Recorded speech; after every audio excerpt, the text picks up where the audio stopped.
আমার একবার দ্বন্দ্বে কিছুই নেই, ওই বাইরে নাই পড়তে আগে আমার মুহির বার পড়ে। কৃষকের কাজ করি, যেভাবে কাজ করি এতে আমাকে দিন যাওয়া খুবই কষ্ট। আমি এর লাগে এতদিন ধরে স্বামী মারা গেছে, আমি খালি ভিটে থাকি। একজন জায়গা কিনে দিছিল, সেই জায়গার উপরে একটা ঘর উঠাইছি। এই সলপান নিয়ে 3টা সন্তান নিয়ে আমি থাকতে পারি না, সেই জন্যই আপনাদের কাছে আমার অনুরোধ, আমাকে আপনারা দয়া করে একটা ঘর দিবেন। 200-300 টাকা কাম করে, একদিন হয় না, এতে আমার সংসারই চলে না, তাহলে ঘর দিব কিভাবে করে? সবুজ, আমার শরীরের অবস্থা তো ভালো না, আমি তো রান করতে পারবো না। বেশ কয়েকটা অ্যাপ্লাই আছে ঘরের অনেকগুলো। তোমরা যায় এটা ফুটেজগুলো নিয়ে এসো, তারপর আমি বসেতে দেখবো না। হ্যাঁ আচ্ছা ঠিক আছে। তদন্ত আমার যাওয়া উচিত, কিন্তু আমি যেতে পারবো না। তো তোমরা কি শিখলে এতদিন? অন্তত আসল সাবজেক্টটা তো তুলে নিয়ে এসো, ঘরের অবস্থা, তার অবস্থা, এটা তুলে নিয়ে এসো, তারপরে আমি দেখবো না। আচ্ছা ঠিক আছে। আমি আমার নাতির সাথেই খেলা করি, আমি তো যেতে পারবো না, আমি বেকা হয়ে গেছি। হ্যাঁ আচ্ছা ঠিক আছে, যাও।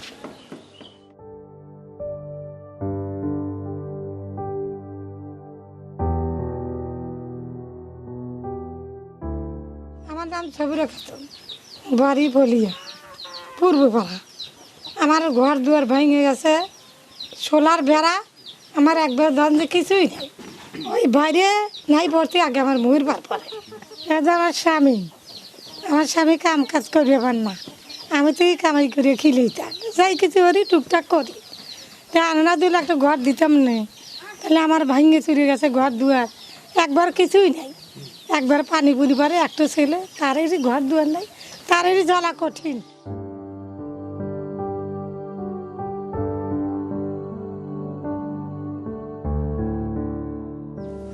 দেখেন আমার যে এই অবস্থা, আমি কামাই কাজি করতে পারি না, আমাদের ঘর ভেঙে গেছে, চলা খুবই কঠিন।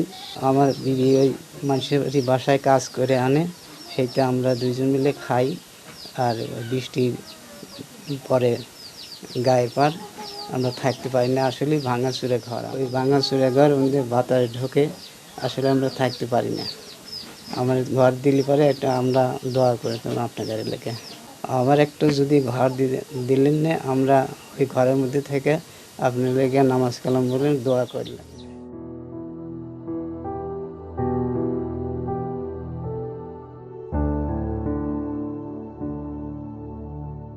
দুইজনই কৃষকের কাজ করি, যেভাবে কাজ করি এতে আমাকে দিন যাওয়া খুবই কষ্ট। তাই এখন বর্তমানে আমি যে ঘরটা থাকছি, ঘরটা ভেঙে গেছে, ছাপড়া ঘর। আর আমার ছোট দেওর ঢাকাতে থাকে, তার ঘরে আমার শাশুড়ি থাকে, আর আমি আমার শাশুড়ির ঘরে থাকি।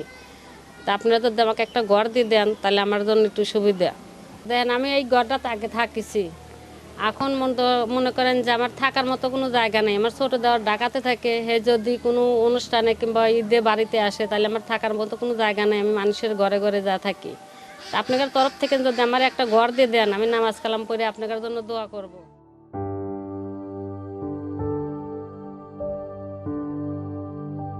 আমার নাম পারভিন বেগম। আমার স্বামী অসুস্থ খুব, সে বেশনাথ অসুস্থ পড়ে আছে, কিন্তু আমি এলাকা পাকের ঘরে শুয়ে থাকি। এদিক দিয়ে ঠান্ডা আসে, ওদিক দিয়ে ঠান্ডা আসে, চারিদিক দিয়ে ঠান্ডা আসে। কেউ যদি আমাকে এখন ঘর দেন, তাহলে আপনার জন্য ঘরে শুয়ে থাকে। আর বসে থাকার কারণে আমি সবসময় নামাজ কোরআন শরীফ পড়ে আপনার জন্য দোয়া করব।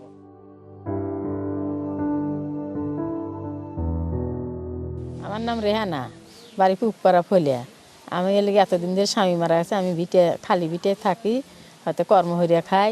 আপনারা যদি একটু দয়া ধর্ম হয়ে আমাকে একটু ঘর দেন, তাহলে আমি থাকতে পারি। ভাই আমার পাশে যিনি আছে, ইনি আমার প্রতিবেশী আপা। এনার স্বামী মারা গেছে, আজ তাও 30 বছর সুইসি ভাব। তো স্বামী মারা যাওয়ার পরে উনি ছোট বাচ্চা ছেলে মেয়েদেরকে, ছোট বাচ্চা অবস্থায় উনি বিভিন্ন জায়গায় থেকে কর্ম করে করে এনে ছেলে মেয়ে মানুষ করতেন। তো উনি আসলেই ভাই এতিম, উনি অসহায়, সব কিছু থাকার পরেও এখন কিছুই নাই। উনি এখন এমন অবস্থা যে আপনার ছেলে সন্তান থেকেও নাই। তো আপনাদের কাছে অনুরোধ, যদি আপনাদের দয়া হয়, আপনার দয়ার মর্জিতে যদি ওনাকে একটু ঘর তুলে দেওয়া যায়, তাহলে উনি পেটের খাবারটা গোছায় শান্তিতে থাকলে 2 রাকাত নামাজ পড়ে এই আপনাদের জন্য দোয়া করতে পারবে।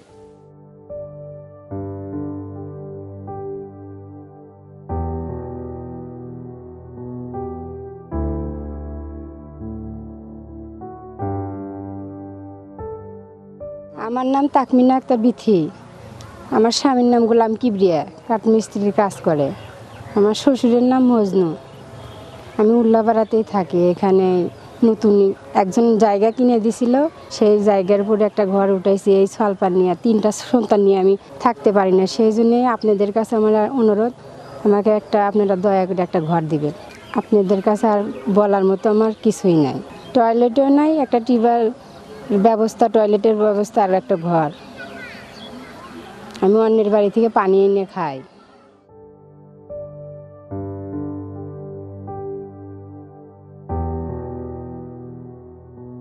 আসসালামু আলাইকুম। আমার নাম হলি লিলি। আমার 3 মেয়ে। আমার ঘর নাই কে, একটা ঘর দিলি কালে তাহলে আমি মেয়ে ঘরে নিয়ে এলা সুবিধায় থাকতে পারি। আমার খুব অসুবিধা হয়েছে। আমার স্বামী পানের দোকানদার করে, হে কামাইতে কিছু রোজগারি হয় না। মেয়ে বিয়ে দিছি, জামাইরা এসে খুব কষ্ট করে, যেন আমার শ্বশুরের একটা ঘর নাই কে, আমরা ঘরের মধ্যে এসে বসতে পারি না, ঘরে বসে খাইবার পারি না। আমার বেটা 200-300 টাকা কাম হবে, কোনদিন হবে কোনদিন হবে না, 3 পাঁচ যায় না। এই ভাঙা ঘর থাকে। আপনার কাছে একটু দয়া হবে, যদি দেবেন একখান ঘর, আমার নামাজ কালাম করবেন, আমার বেটা থাকতে হবে শান্তি। এই ঘরাল আমার পাড়া প্রতিবেশী ভাই। এই ঘরালা খুব কষ্টে চলে ভাই, ফুটপথে দোকানদারি করে, দিনকালই যায় না। 2টা মেয়ে এলিয়া, ঘরের অবস্থা কিরম অবস্থা। ওই এবার এলা অমুক বাড়ি তমুক বাড়ি কাম করে এইভাবে দিনকাল চলবেরই পারে না। তো যদি বাইক যদি একটা ঘর দিলেন নি, তারা দোয়া করলেন নি, আমরা দোয়া করলাম নি।